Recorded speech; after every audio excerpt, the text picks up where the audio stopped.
Hello, and welcome to Let's Talk About It, a podcast where we discuss simple questions about life, relationships, work, and society.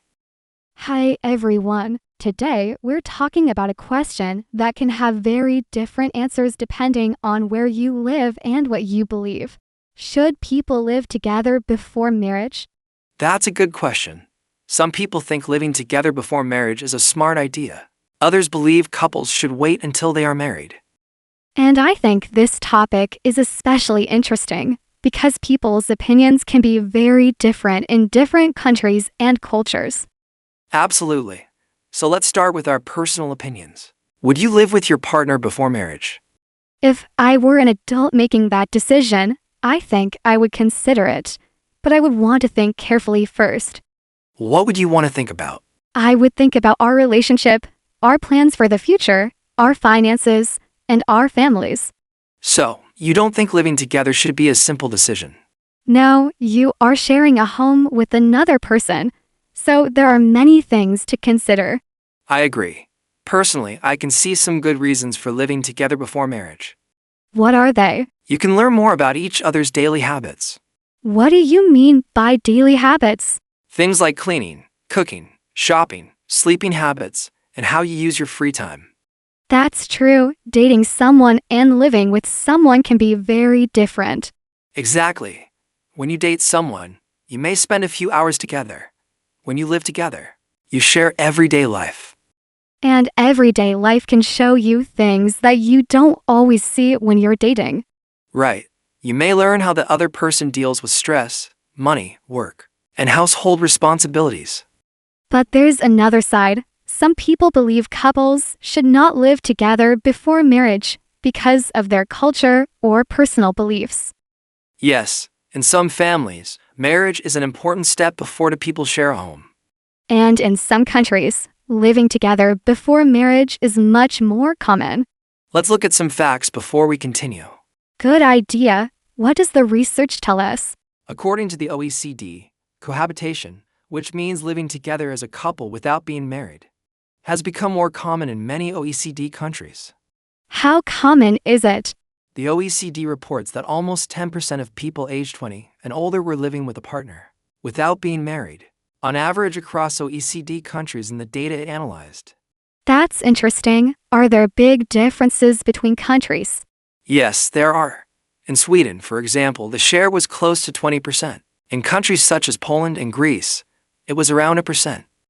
That's a huge difference. It shows how different attitudes toward marriage and living together can be across countries. So living together before marriage is much more common in some European countries than in others. Exactly. And culture is one reason why we shouldn't assume that one answer works for everyone. What about the United States? Pew Research Center found that among Americans ages 18 to 44, 59% had lived with an unmarried partner at some point, compared with 50% who had been married. So cohabitation is quite common in the United States too. Yes, Pew also found that among U.S. adults who had lived with their future spouse before marriage, many saw living together as a step toward marriage. That's interesting because people may have different reasons for moving in together. Exactly. Some people may think, we are going to get married, so let's live together first. While other couples may simply want to share a home and see what happens. Right. Did the Pew Research ask Americans why they moved in together? Yes, among cohabiting adults, 38% said finances were a major reason, and 37% said convenience was a major reason. So it isn't always about testing the relationship. Sometimes people move in together because it makes financial or practical sense. Exactly. I can understand that. Rent can be expensive, so people may decide to share a home. Yes, but now let's ask a more difficult question. Does living together before marriage actually make a future marriage better? That's what I really want to know. Pew Research Center asked Americans about this. About 48% said couples who live together before marriage have a better chance of having a successful marriage. And what did the other people say? About 13% said they have a worse chance, while 38% said living together doesn't make much difference. That's interesting. So people don't all agree. Not at all. and younger adults were more positive about living together before marriage. Among adults under 30, 63% said these couples have a better chance of having a successful marriage. What about older adults? The number was lower. It was 52% for adults aged 30 to 49, 42% for those aged 50 to 64, and 37% for those 65 and older. So, younger people are more likely to see cohabitation as a positive step. Yes, but remember, those numbers describe people's opinions. They don't prove that living together causes a better marriage. That's an important difference. Exactly. We need to separate people's opinions from research about actual relationship outcomes. So, what does research about actual couples say? The answer is complicated. Some studies have found a connection between premarital cohabitation and later divorce, or lower relationship quality. But researchers also point out that the couples who choose to live together may already be different from couples who don't. Can you give us an example? A study published in the Journal of Family Issues looked at premarital cohabitation, divorce, and marital quality in China, using data from the 2018 Chinese Family Panel Studies. The researcher found an association between premarital cohabitation and higher divorce risk, and lower marital quality in the study's data. So, that sounds like living together before marriage is bad. Not necessarily. The study found an association. That doesn't mean living together itself caused the later relationship problems. Why not? Because people who choose to live together may differ in other ways, such as their age, education, income, family background, or attitudes toward marriage. I see. So, researchers have to be careful before saying living together causes divorce. Exactly. That's why research on this topic can be complicated. That's actually a good lesson about research in general. A connection between two things doesn't always mean that one thing causes the other. Very true. But let's go back to everyday life. What do you think couples can learn by living together? They can learn how they communicate when they are tired or stressed. That's important. They can also learn how they divide household tasks. Like cleaning and cooking. Yes, and shopping, paying bills, and taking care of the home. I think household chores can actually become a big issue in relationships. I agree. If one person does everything, they may become unhappy. So, living together could help couples talk about those things earlier. Yes, if they communicate honestly. But what if they don't communicate well? Then living together could make the problem more obvious. Which could be a good thing or a bad thing.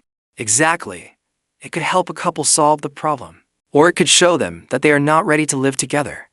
I think that is one reason some people support living together before marriage. Yes, they see it as a chance to understand each other better. But people who don't support it may say that marriage should come first. Right. They may believe that commitment should come before sharing a home. And that can be connected to religion or family traditions. Definitely. Let's compare a few cultures.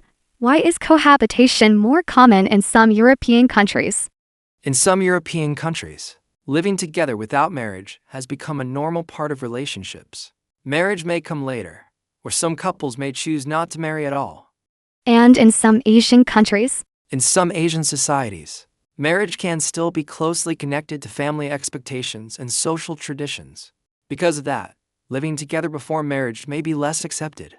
But Asia is very diverse too. Exactly.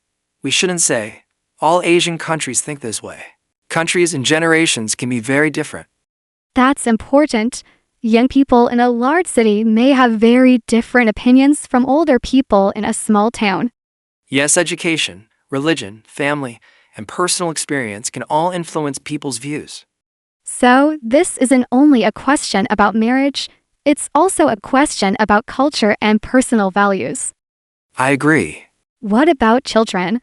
Does living together before marriage matter if a couple wants children later? I think couples should talk about children before making any major decision. What should they talk about? Whether they want children, how they want to raise them, where they want to live, and how they will share responsibilities. That sounds more important than simply asking whether they should live together. Exactly. The bigger question is whether the people have similar ideas about their future.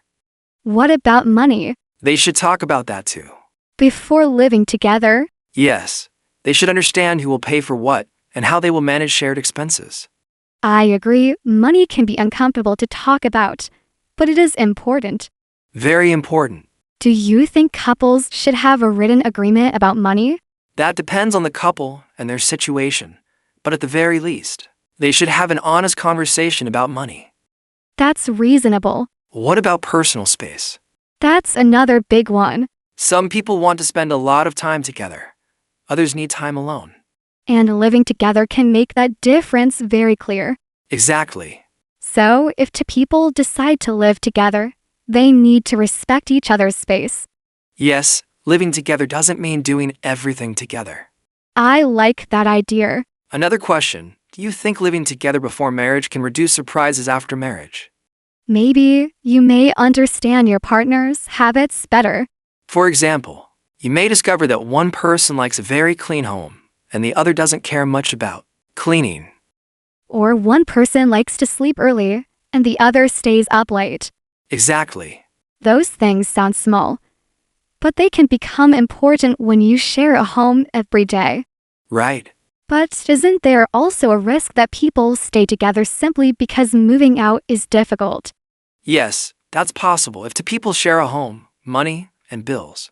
Breaking up can become more complicated.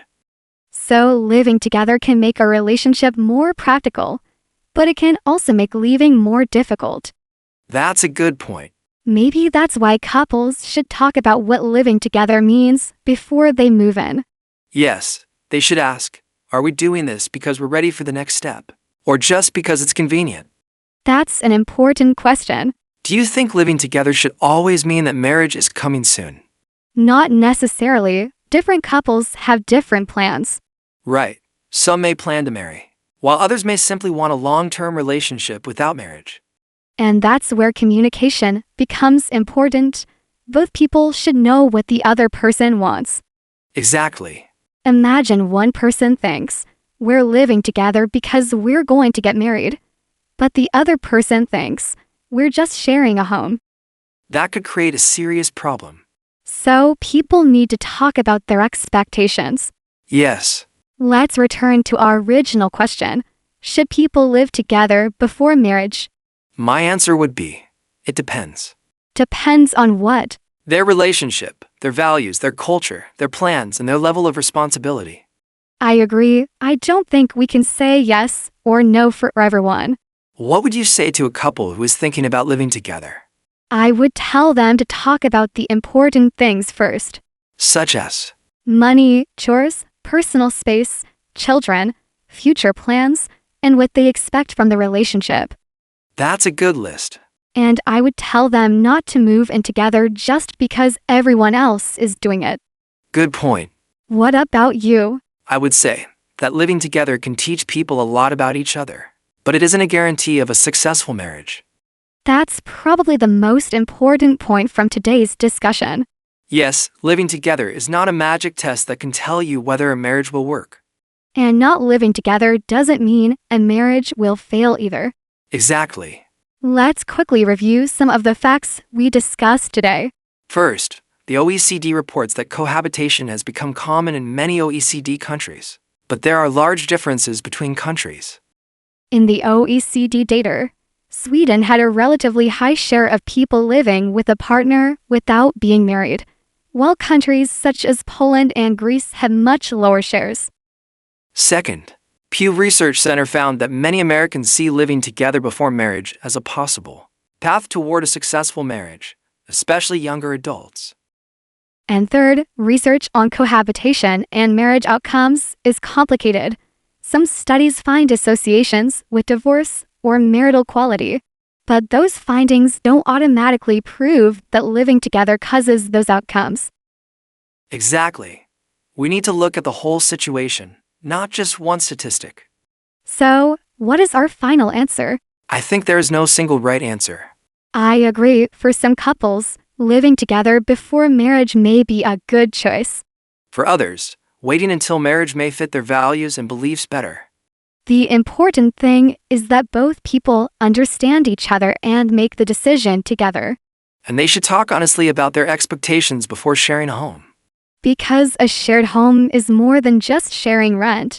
It's also sharing responsibilities, time, space, and everyday life. And that can teach us a lot about relationships. That's a great place to end today's discussion. Thanks for listening to Let's Talk About It. We hope you enjoyed the discussion and learned some useful English along the way. And remember, sometimes an important question doesn't have one simple answer.